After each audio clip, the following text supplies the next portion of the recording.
Laurent Winsbach, euh, je vous disais que est-ce qu'on peut parler de la même façon, donner les mêmes conseils à un homme et une femme dans le cadre de votre jeu ou d'une manière générale dans le cadre de l'aide, de la consultation?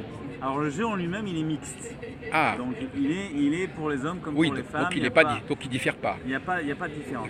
Par contre, Peut-être que les cartes ne sont pas les mêmes qui sortent. exactement. Ça, c'est aussi, on pourrait dire ça.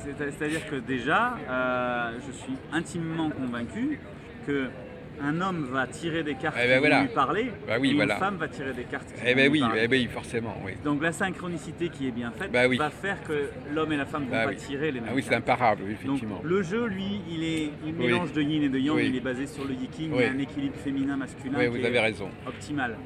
Mais l'homme et la femme, effectivement, au moment du tirage, ne vont pas tirer les mêmes cartes. Alors ça, vous l'avez remarqué? Ah ben ça, Alors donc, c'est peut-être que vous frappant. pourriez nous dire quelque chose. frappant. Quelle est la différence entre les... Donc, je comprends très bien votre argument. Mhm. Maintenant, puisque vous avez pu observer cela, quelle est la différence entre le type de conseil qui est donné aux uns et aux autres? Alors, ce que je peux vous dire déjà... Qu'est-ce que vous avez perçu comme ça? Qu'est-ce que vous avez dit, tiens, c'est curieux, ça revient comme ça. Déjà un constat, j'oublie pas votre question, mais ça me fait penser à autre chose, c'est que à peu près, allez, entre 80 et 90% des personnes qui s'arrêtent sur ce stand Sont ou des qui femmes. achètent le jeu sont des femmes. Oui, alors évidemment.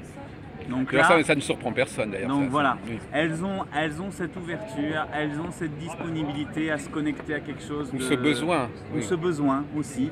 Mais en tout cas, c'est quelque chose Bon, d'extrêmement donc féminin. déjà, donc c'est plutôt l'inverse. C'est-à-dire que vous avez vu que quand c'est la minorité masculine, Ouais. le jeu ne leur parle pas tout à fait de la même manière. Voilà, exactement. Et là, il faut la tendance qu'il y a chez les hommes. Et en tout cas, moi, quand je fais une interprétation avec un homme, c'est ce à quoi je suis vigilant. Il y a une tendance à faire comme s'il avait déjà la réponse. Oui, oui, c'est bon, je sais. Non, mais ça, c'est déjà réglé. Les femmes sont beaucoup plus dans l'ouverture. Ouais. On arrive beaucoup plus facilement à leur faire passer des messages.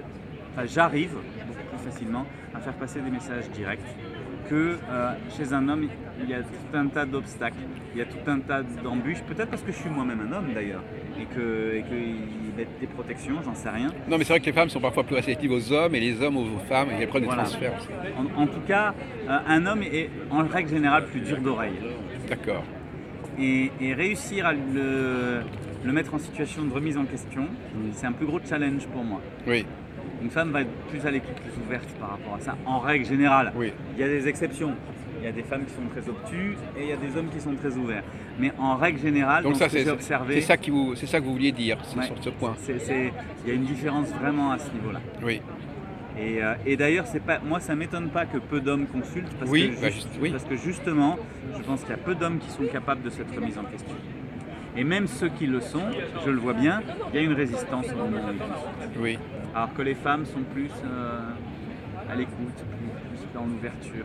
Oui. Ça ne veut pas dire qu'une fois qu'elles ont reçu le message, elles vont en tenir compte forcément. Non. Mais en tout cas, elles sont capables de l'entendre. Oui, d'accord. Oui. Non, mais c'est une contribution intéressante. Moi, j'aurais tendance à inverser un peu les choses. C'est-à-dire, je dis, plus les gens sont en demande de quelque chose, plus c'est quelque chose qui leur manque. Je dis, les gens qui vont chez l'oculiste sont des gens qui ont des problèmes de vision. Oui. Et donc, je dirais que les hommes ont peut-être moins de besoins à ce sujet que les femmes. Alors, soit ils ont moins de besoins, soit ils croient qu'ils ont moins de Voilà, besoins. c'est ça. Alors, donc, il y a ces deux théories, selon selon la philosophie qu'on a. Moi, j'ai la faiblesse de croire que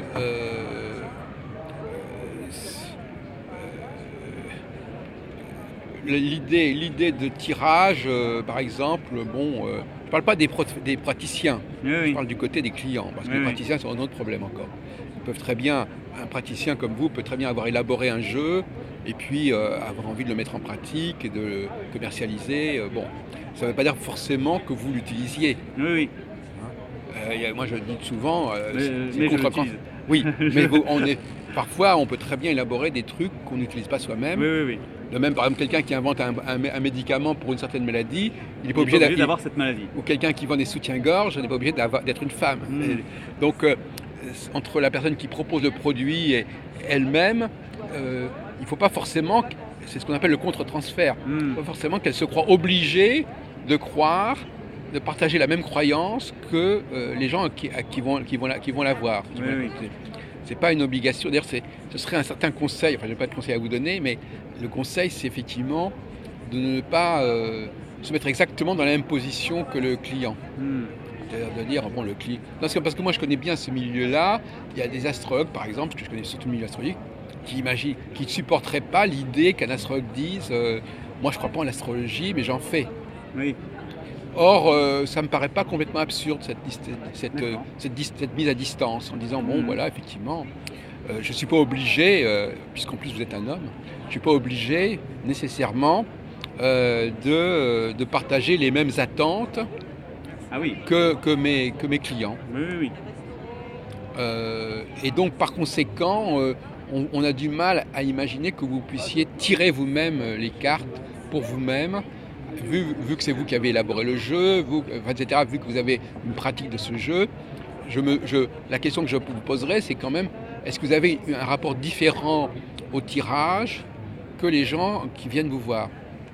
Et je pense qu'il l'est forcément puisque mon bébé quoi ce jeu. Oui. Donc voilà, il y a un rapport quelque part fusionnel.